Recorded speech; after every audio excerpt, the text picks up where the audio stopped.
کبھی یہ نہیں کہا مجھے آدم کی صفوت دے دے، کبھی نہیں کہا نوح کی نجابت دے دے، پروردگارہ ابراہیم کی خلت دے دے، کبھی نہیں کہا موسیٰ کی ہیبت دے دے، کبھی نہیں کہا داؤد کا لحن دے دے، سلیمان کی حکومت دے دے، یوسف کا حسن دے دے، کچھ نہیں مانگا۔ جس نے کچھ نہیں مانگا اس نے کہا پروردگارہ مجھے عباس دے دے۔ کریم نے آیت لکھی ہے کہ جب زلیخا نے کہا کہ یوسف کو صرف سامنے سے گزار دو تو مصر کی خواتین نے سیب کاٹتے کاٹتے ہاتھ کاٹ لیے تھے اور انہیں پتہ نہیں چلا تھا۔ جب یوسف گزر گئے تو پتہ چلا ہاتھ کٹ گئے، تو کہا کہ انہوں نے یوسف کو دیکھا تھا، ہاتھ کاٹ لیے، پتہ نہیں چلا۔ اگر رسول خدا کو دیکھتی تو دلوں کو کاٹ لیتی۔ یہ حبیب خدا سید عبدالکریم کشمیری کا رسول خدا سے متعلق ہے۔ اب میں جو تمہید ساری باندھ رہا ہوں میں کاش پہنچا پاؤں۔ تو جانے گرامی جہاں سبھی خوبصورت ہوں، رسول خدا کی خوبصورتی نے بتا دی آپ کو، اور رسول خدا فرماتے ہیں جناب امیر سے متعلق، یا علی انت کا بدر الدجا، یا علی آپ کا چہرہ 14ویں کے چاند جیسا۔ پتہ نہیں لوگ ہیں یا نہیں۔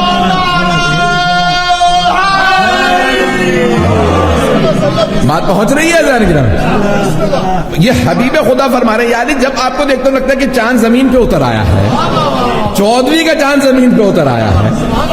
ذہن گرامی جہاں سبھی خوبصورت ہوں، جہاں پہ امام حسن حسین کے نام ہی حسن سے نکلے ہوں، نام حسن سے نکلے، نام حسن سے نکلے، حسن و حسین یہاں تک ملتا ہے۔ یہ جو اپنے امامے سے تحت الحنک نکالنا، کہا جاتا ہے امام حسن مجتبی ہمیشہ تحت الحنک رکھتے تھے، صرف نماز میں نہیں۔ مستحب ہے نا کہ نماز میں نکالو تحت الحنک نکالو، پتہ نہیں لوگ ہیں یا نہیں، گردن کے نیچے رکھو چہرے پہ۔ امام حسن مجتبی ہمیشہ تحت الحنک اور چہرہ جہاں پہ رکھتے تھے۔ پوچھا کیوں؟ کہ اتنے خوبصورت تھے بازار رک جاتا تھا، بہت خوبصورت تھے۔ اذان گرامی جہاں اتنے اتنے خوبصورت، پتہ نہیں لوگ ہیں یا نہیں ہیں، میں کہاں لے جا رہا ہوں چلیے گا ساتھ۔ عزیزان گرامی پیغمبر اتنے خوبصورت، مولا کائنات ایسے، امام حسن حسین ایسے، جہاں سبھی خوبصورت ہو، کوئی عبداللہ ہو والد رسول خدا جن کی خوبصورتی مشہور تھی۔ روک کے جملہ پیش کر رہا ہوں، یہاں تک مورخین نے لکھا مکے کی ہر خاتون کہتی تھی مجھے عبداللہ سے شادی کرنی، ہر خاتون جناب عبداللہ سے۔ جب جناب عبداللہ کی شادی ہو گئی نا تو ایک خاتون سے جناب عبداللہ نے کہا ابھی بھی شادی کرنا چاہتی ہوں؟ کہا نہیں۔ کہا اب کیوں شادی کرنا نہیں چاہتی؟ کہا وہ جو آپ کی پیشانی پہ نور نظر آتا تھا اب وہ آمنہ کی پیشانی پہ بھی نظر آنے لگا۔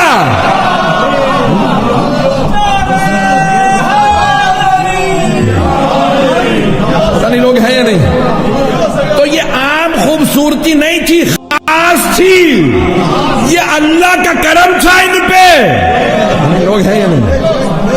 چہرے بتا دیتے ہیں بھئی آپ دیکھتے ہیں یہ خوبصورت ہے لیکن اس میں کشش اور ہے، پتہ نہیں لوگ ہیں یا نہیں ہے۔ آپ ذرا جائیے ہمارے بزرگ مہاراجوں کو دیکھیے، 80-90 برس کے ہوں گے، پوپ بھی آئے گا تو مجذوب ہو جائے گا۔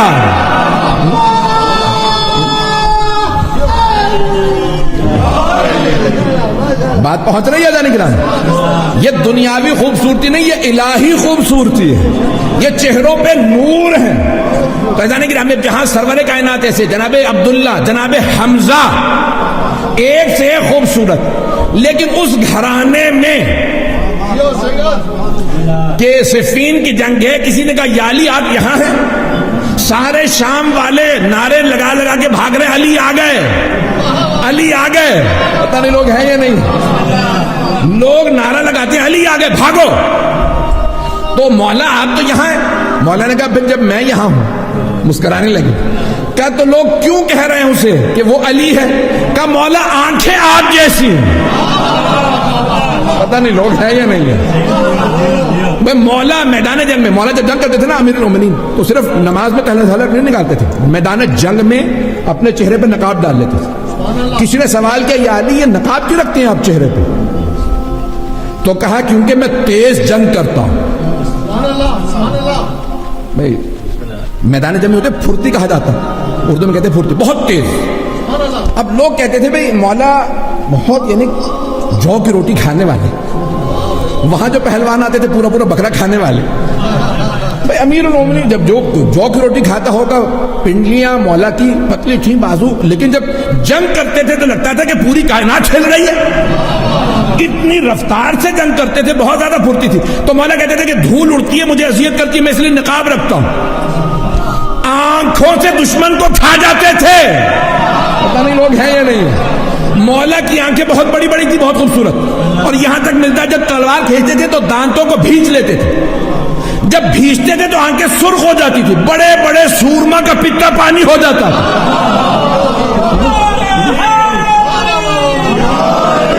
میں چلیے گا، میں خون جگر دے رہا ہوں. عزیزان گرامی، اب وہ کہنے والا یہ کہہ رہا تھا وہ جو لڑ رہا ہے نا یا علی، آنکھیں اس کی آپ والی ہیں. مولا نے مسکرا کے کہا اس سے کہو علی نے بلایا. پتہ نہیں لوگ ہے یا نہیں. ایک مرتبہ ایک آدمی پہنچا، کہا آپ کو علی نے بلایا. جیسے ہی کہا وہ گھوڑے سے اترا، تلوار ہاتھ میں تھی، خون بہ رہا تھا، رنگ بہت گورا تھا، آنکھیں بڑی بڑی تھی، بال لمبے تھے، کچھ بال جو خول پہن رکھا تھا، آرمر پہن رکھا تھا، اس سے باہر نکلے تھے. بال بہت سیاہ، رنگ بہت گورا. جب دور سے آتا دیکھا تو علی ابن ابی طالب نے فرمایا ھذا قمر بنی ہاشم.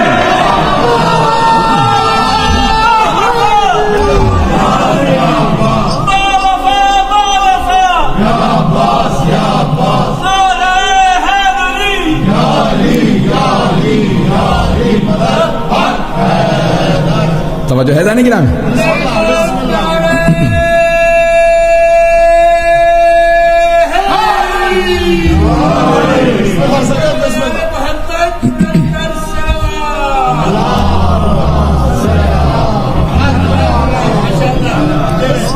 توجہ فرما رہے تھے دانی گرامی. تو جناب امیر نے فرمایا ھذا قمر بنی ہاشم. پتہ نہیں لوگ ہیں یا نہیں ہیں. جہاں سبھی خوبصورت ہوں،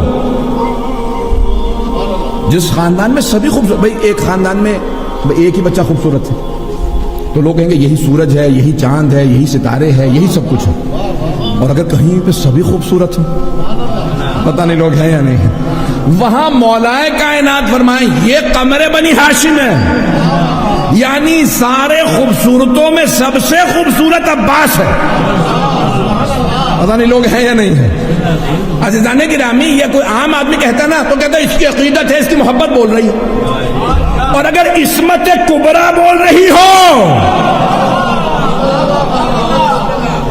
جب جناب سید الشہداء فرما رہے ہیں نا ھذا اشبہ الناس برسولک، پروردگارہ گواہ ہے نا یہ تیرے نبی کا سب سے زیادہ مشابہ ہے، تو یہ باپ نہیں بول رہا، عصمت کبریٰ بول رہی ہے.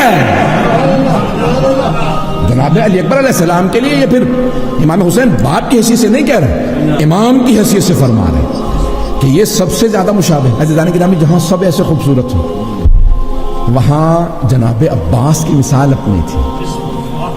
اتنے خوبصورت تھے کہ جناب زینب کہتی تھی میرے بھائی باہر نہ جایا کر جب تک کہ چہرہ ڈھانپ نہ لو، کہ آپ باہر جاتے ہیں آپ کو نظر نہ لگ جائے. 22 سال بڑی ہیں جناب زینب، تو جناب زینب نے پالا تھا. جب ولادت ہوئی نا تو جملہ پیش کر رہا ہوں. تو جناب سید الشہداء اور جناب زینب کبریٰ آئے مولا کے پاس. تو جناب زینب کبریٰ نے کہا بابا اپنا یہ بیٹا مجھے دے دیں، اسے میں پالوں گی. تو آپ نے فرمایا بیٹی آپ سے پہلے حسین نے مانگ لیا، نہیں پہنچا سکا. جملہ میرا ضائع ہو گیا کہ آپ سے پہلے حسین ابن علی نے مانگ لیا. عزیزان گرامی، کون ہے جناب سید الشہداء؟ آپ نے سب نے سینکڑوں مرتبہ سنا ہوگا جناب جبرائیل نازل ہوتے جناب سیدہ کی خدمت میں عرض کرتے بی بی آپ چکی چلائیے میں گہوارہ جھلا دیتا ہوں. جس کا گہوارہ جھلانے جبرائیل آتے ہوں وہ حسین کہے میں عباس کو پالوں گا، میں عباس کو پالوں گا. عزیزان گرامی، اور وہ علی ابن ابی طالب کہ جنہوں نے نہ کہا ہو کہ پروردگارہ مجھے موسیٰ کی ہیبت دے دے. میں جملہ کہنے والا ہوں، چلے گا مجمع؟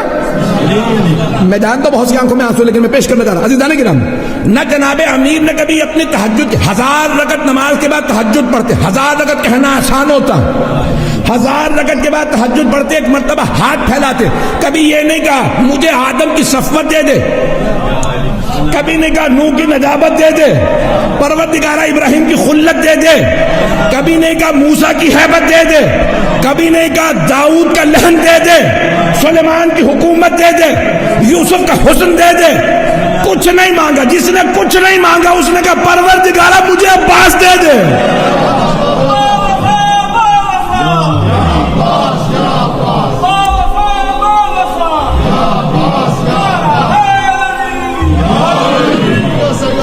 توجہ فرما رہے تھے جانے گرام، میں واقعاً خون جگر دے رہا ہوں آپ کی خدمت میں۔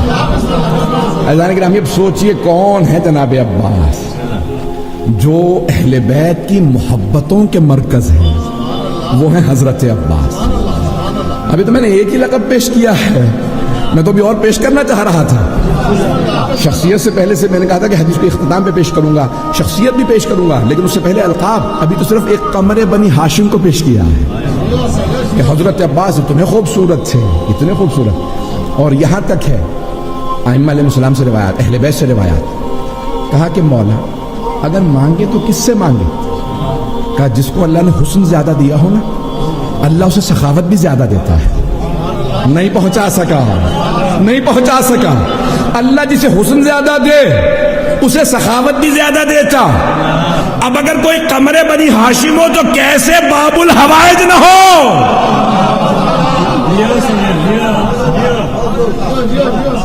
محنت کی،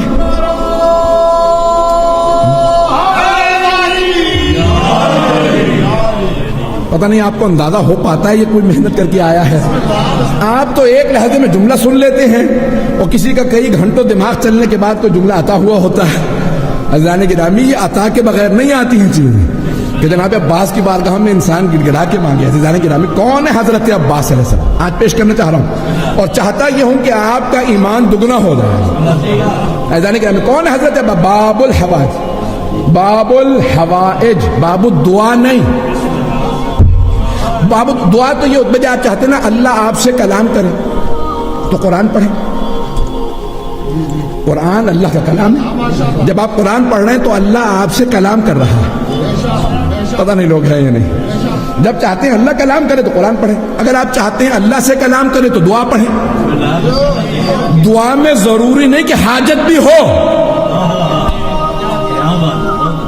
نہیں پہنچا سکے بھائی، دعا کو میل پڑھ لیجیے آپ، حاجتیں چند ہیں، باقی ساری کی ساری توحید کے جملے ہیں، تضرع ہے، تذلل ہے۔ دعا میں ضروری نہیں ہوتا حاجت ہو، دعا ہے راز و نیاز، خدا سے کلام کا نام ہے دعا۔ لازمی نہیں کہ کوئی مانگے، بس اللہ سے بات کرنے کا جی کر رہا ہے، بیٹھے دعائیں پڑھتے رہو۔ اور امام سجاد تو یہاں تک فرماتے ہیں صلاۃ الخاشعین، ایسے بھی لوگ ہوتے ہیں بھائی انسان کو جس سے محبت ہو جاتی ہے نا، جس اولاد سے محبت ہو، دل کرتا ہے اس کے ساتھ وقت زیادہ بتاؤں۔ بہن بھائیوں میں جس سے محبت ہو، زیادہ سے زیادہ اس کے ساتھ وقت گزاروں۔ پتہ نہیں لوگ ہیں یا نہیں۔ جن دوستوں سے محبت ہو جائے انسان ان کے ساتھ زیادہ وقت گزارنے لگتا۔ امام فرماتے ہیں پروردگارہ یہ وہ مناجات ہے جو تجھ سے گفتگو میں لذت محسوس کریں۔ پتہ نہیں پہنچی یا نہیں پہنچی بات؟ جہاں لذت محسوس ہو، عزیزان گرامی، گرا نہ گزرے، سختی بار نہ محسوس ہو، بلکہ لذت محسوس ہو، تو دعا تو لذت کا نام بھی۔ اللہ سے بات کرتے چلے جا رہے ہیں، گھنٹوں بیٹھے ہیں، یہ اہل بیت کی لمبی لمبی دعائیں محبت کی علامت ہے۔